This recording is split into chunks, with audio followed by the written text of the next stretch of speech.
Et, Madame la commissaire désignée, on l'a dit tout à l'heure, après l'échec de Copenhague, de la conférence, les opinions publiques européennes sont extrêmement sévères. Et alors, non seulement pour elles, le Copenhague est un échec, mais en plus, ils disent que ceux qui vont devoir payer le prix le plus cher à terme, eh bien, ce sont ceux qui, nombreux, subissent de plein fouet la crise économique et sociale sans précédent que nous connaissons. Ainsi, je pense qu'il y a une confiance à rétablir. Et cette confiance à rétablir, dans la perspective de Mexico, doit permettre à l'Union européenne de continuer à avoir ce leadership, comme vous le disiez tout à l'heure, de parler d'une seule voix, mais en proposant des mesures contraignantes financières. Et donc là, vous avez l'occasion ce matin, pour la première fois, de prendre le leadership au sein de la Commission européenne, au nom de l'Union européenne, et de nous dire quelle est votre proposition pour permettre ainsi de rétablir cette confiance en proposant, par exemple, comme le font certains, une taxe aux frontières de l'Europe ou, comme d'autres le proposent, une taxe verte sur les produits qui proviennent de pays qui ne respectent pas les normes environnementales ou encore une autre proposition, une taxe carbone sur les transactions financières. Donc dites-nous concrètement ce que vous souhaitez, vous.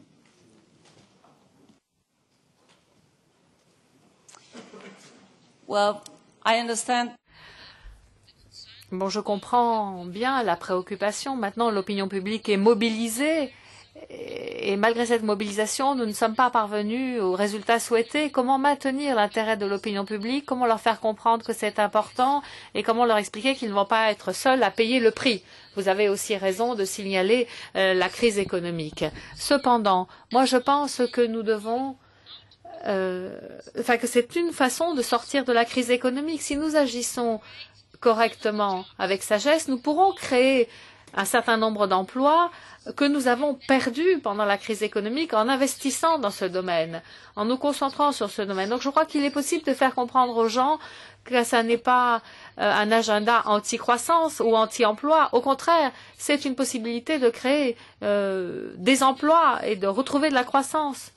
Bon, je connais la taxe carbone, les différents États membres souhaitent une taxe carbone aussi pour les secteurs qui ne sont pas couverts par le système d'échange d'émissions.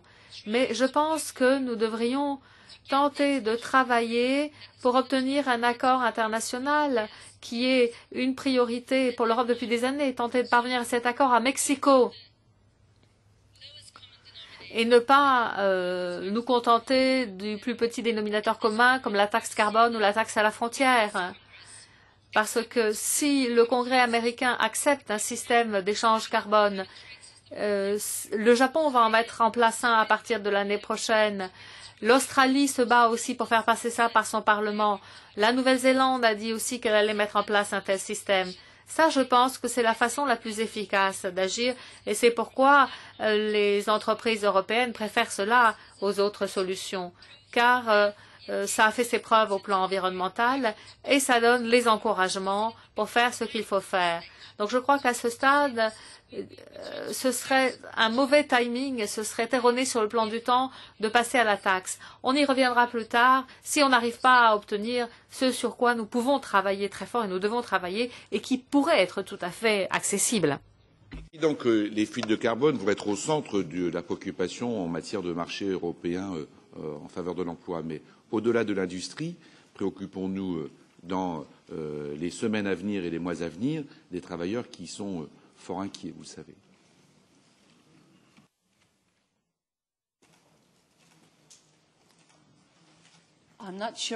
Je ne suis pas certaine d'avoir bien entendu la fin de votre intervention. Vous disiez que les fuites de carbone vont être au centre de la préoccupation en matière de marché de l'emploi.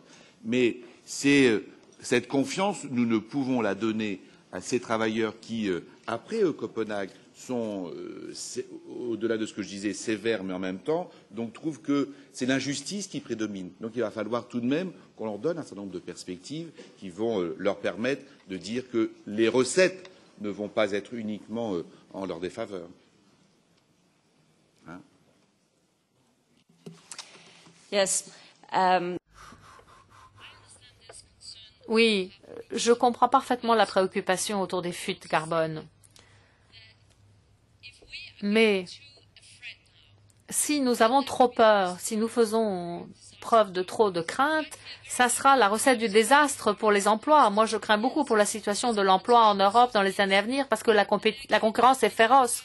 Je vais vous donner un exemple pour vous expliquer pourquoi je pense que nous pouvons, si nous agissons bien, créer des emplois. Au Danemark, en 2008, c'est-à-dire une année relativement normale avant la crise, la dernière année normale avant la crise, les exportations de produits efficaces au plan énergétique et renouvelables ont connu une croissance de 19%, croissance de 19% des exportations de ces biens-là.